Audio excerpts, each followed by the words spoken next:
سلام، خوبی؟ اینجا روان موویه و منم ریحانه علیزاده‌ام. تو این قسمت هم قرار راجع به یه فیلم بحث برانگیز دیگه صحبت کنیم. معرفیش کنیم، از منظر روانشناختی تحلیلش کنیم و در موردش با هم دیگه گپ بزنیم. با من همراه باشید. فیلم این سریمون اسمش هست ترین دریم، قطار رویاها، ساخته کلینت بنتلی، اثر سال 2025. سوشال مدیای فارسی خیلی پخش شد، تقریبا 1-2 هفته پیش، پس احتمالاً که دیدینش. اما اگر این فیلم رو هنوز ندیدید همینجا استاپ بزنید، اول برید فیلم رو ببینید چون که مسلماً قرار اسپویل بشه.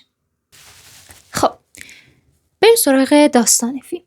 فیلم در مورد یه پسر به اسم رابرت که ما تو طول زندگی از کودکی تا بزرگسالی و در نهایت میانسالی و پیری این فرد رو دنبال میکنیم.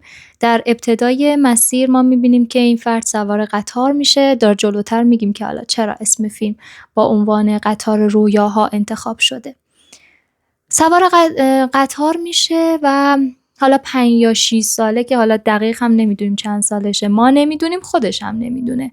یعنی اینکه نمیدونه کیه، برای چه دوره‌ایه، اصل و نسبش کیان، پدر و مادرش کیان، کی به دنیا اومده و چیز زیادی از خاطرات بچگیش هم یادش نیست. شروع داستان اینطوریه تا اینکه سوار قطار میشه و به یک شهر جدیدی میره و خب ابتدا توی فروشگاه کار میکنه که تو اون فروشگاه خشونت و نجات پرستی نسبت به حالا آسیایی ها و چینی ها زیاد اتفاق میفته و این صحنه ها رو مشاهده میکنه و خب نسبت به خود آمریکایی های اصیل. و خب میبینیم که شروع داستان و کودکی این فرد با یک دید خشونتبار بدون هویت، گم شده و تنهاست. تو طول فیلم سعی میکنه دنبال هویتش بگرده، با وجود اینکه در واقع سختی‌های زیادی رو هم تحمل میکنه. به هر حال یک آدم تنها که انگار گم شده تو این دنیای به این بزرگی و دنبال خودش میگرده. داستان ادامه پیدا میکنه تا جایی که توی یکی از سکانس ها میرسه به یک جایی از زندگیش که خب حالا شغل هم پیدا کرده، چوب بره، توی یک منطقه کوهستانی پر از جنگل زندگی میکنه و توی راه آهن با شرکت راه آهن کار میکنه برای ساخت پل‌های چوبی برای ریل‌های راه آهن. با یک خانومی آشنا میشه توی زندگیش که گلادیس هستش که خب از اینجا به بعد ما نقش روابط رابرت رو بیشتر توی فیلم میبینیم. همونطور که گفتم این دوتا با هم دیگه آشنا میشن، از رویاهاشون میگن. یه صحنه جالبی داره، دیالوگ های خیلی خوبی داره. یعنی اگر بخوام فیلم رو تحلیل کنم باید دونه دونه دیالوگ های پرمعنی فیلم رو بگم. اینکه خب این شخص تا میان سالیش تا سنین جوانیش چیزی از اینکه کیه و تو این دنیای به این بزرگی چی کار است و چه نقشی داره رو نمیدونه.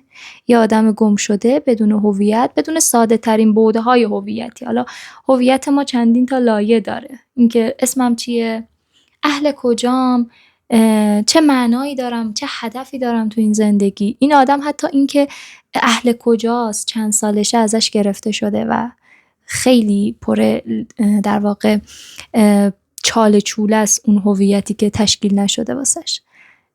کنار گلادیس نشسته توی صحنه‌ای و گلادیس اسمش رو صدا میزنه و این انقدر از این شنیدن صدای اون اسم خودش از زبون اون زن لذت میبره و احساس میکنه که آها حالا یکی هست که من رو میبینه و یکی هستش که من رو میشنوه، که چندین بار ازش خواهش میکنه که صداش بزنه و فقط اسمش رو از زبون اون آدم بشنوه.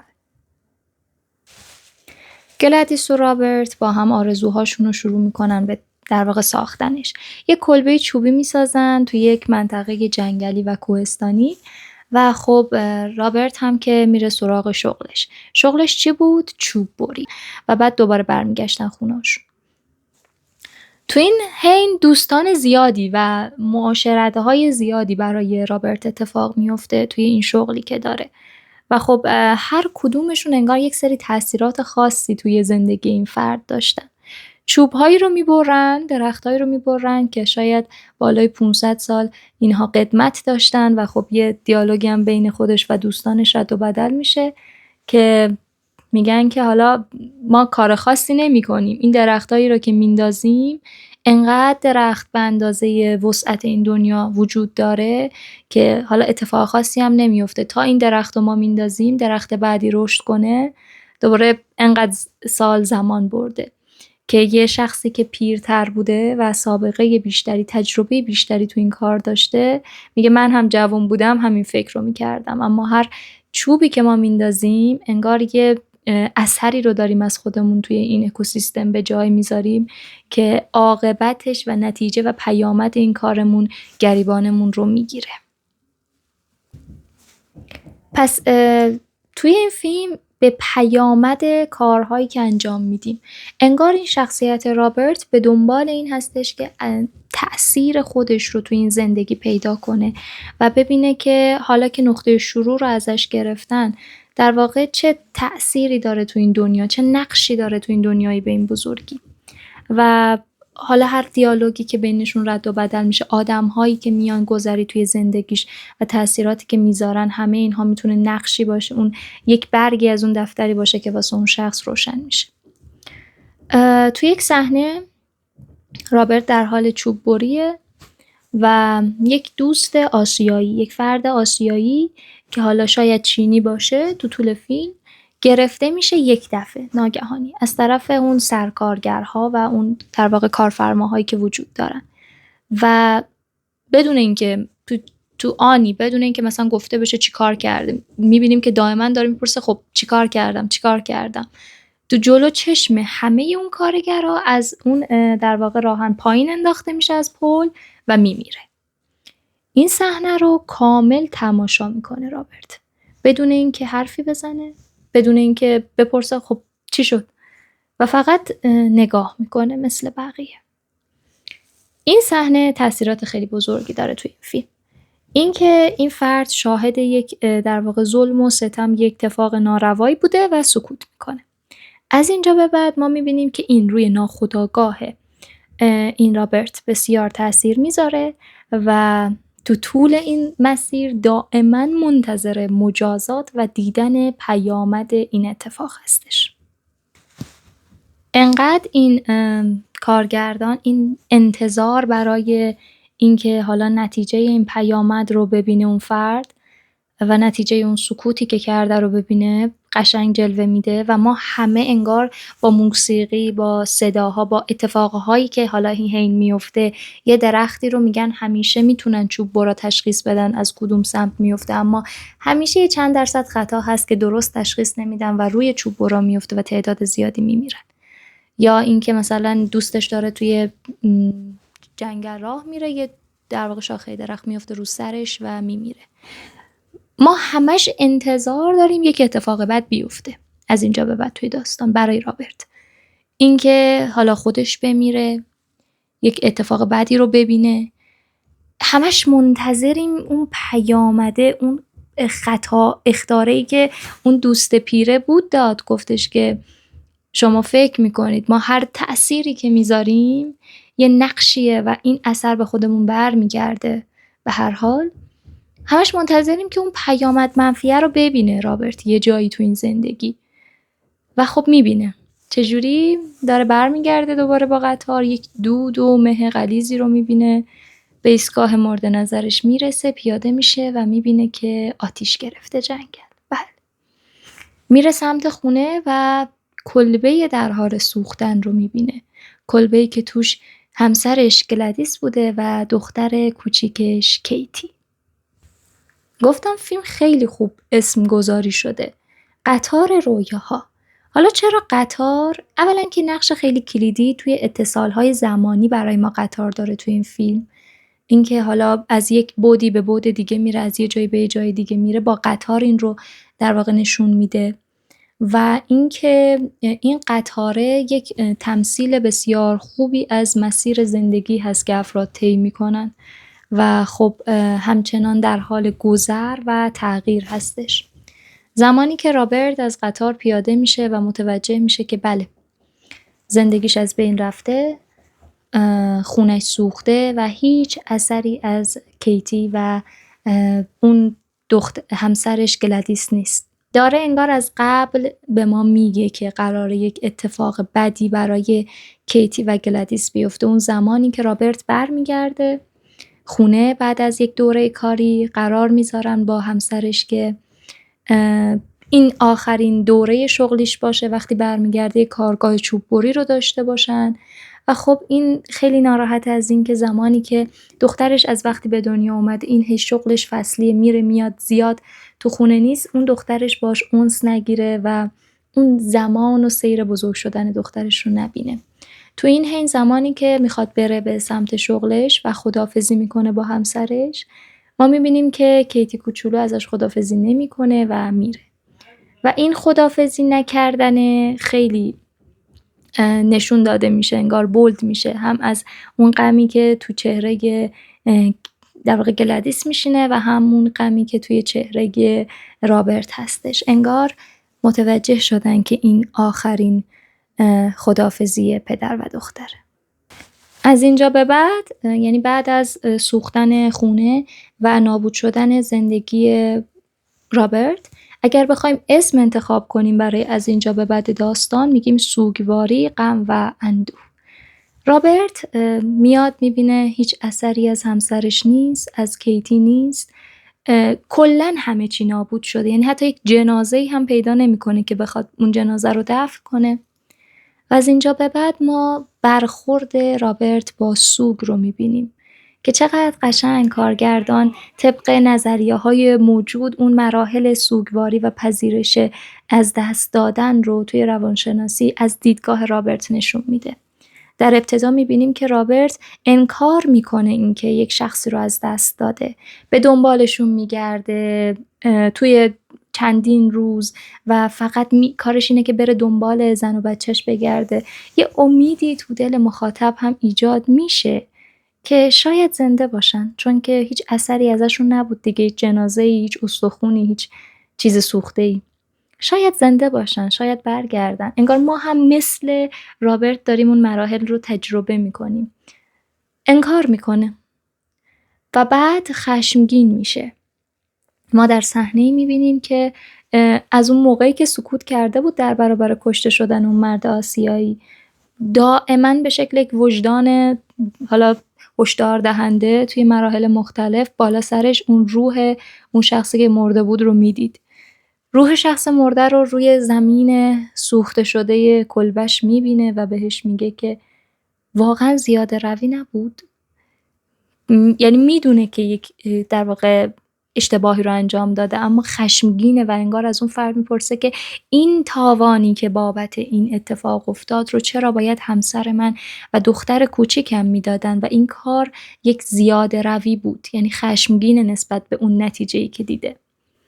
تو مرحله بعدی میبینیم که یک تلاش ذهنی میکنه برای اینکه دوباره گذشته رو مرور کنه، اینکه اگر در اون زمان پیششون بود چه کاری میتونست واسهشون انجام بده، اینکه حالا دنبال چانه زنی، انگار داره چونه میزنه که نه اینطوری نشده، احتمالاً اینها حالا میخواد سعی کنه بازسازی کنه صحنه اینکه آتش سوزی رو توی ذهنش برای همسر و دخترش اتفاق میافتن، اگر اینجا رفته باشن، اگر اینطوری کرده باشن الان نجات پیدا کردن، و در حال کشمکش بین پذیرفتن اینکه این اتفاق افتاده یا نیفتاده است.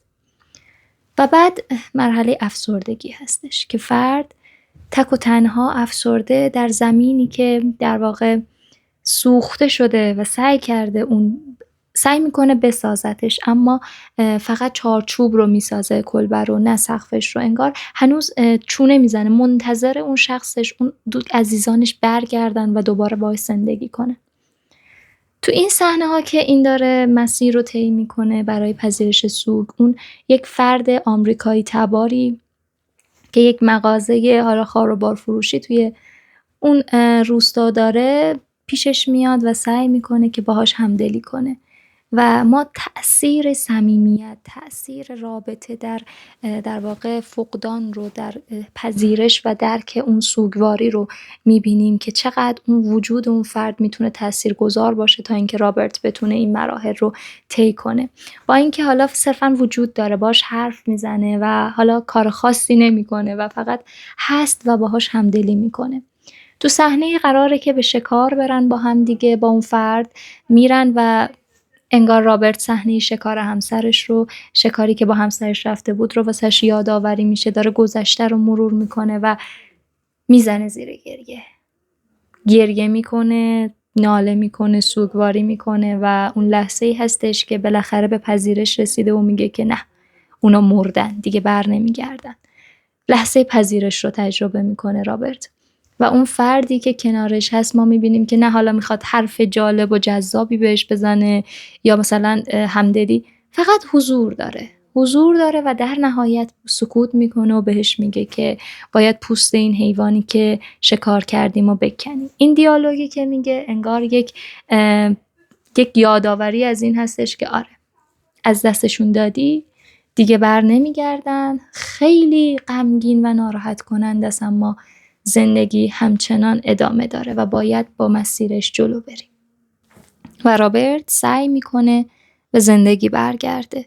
تو این مسیر ما پیشرفت‌های زیادی رو میبینیم. یه چیزی که توی فیلم دیده میشه اینه که صرف مسیر و روند پیشرفت رو دائما داره نشون میده. یعنی داره میگه زمان همچنان در حال تغییره و ما این رو با این میبینیم که ابتدای کارش رابرت با اره‌های حالا سنتی داشت درخت رو میبرید، بعد کم کم میبینه که حالا فصل بعدی که میره اره برقی اومده، نحوه کار با اره برقی رو یاد میگیره از اون افرادی که جوان‌تر هستن و هرچی جلوتر میریم میبینیم که آن چیزهای بیشتری داره به مسیر سیر تحولی و زمانی فیلم اضافه میشه. اینکه رو پل‌ها رفته و آمد ماشین‌ها رو نشون میده و اینها همه نشون دهنده اینه که پیشرفت در حال اتفاق افتادنه و زمان در حال گذر کردن هستش. وقتی که سعی میکنه به زندگی برگرده ما اون پیشرفت رو توی زندگی رابرت هم میبینیم.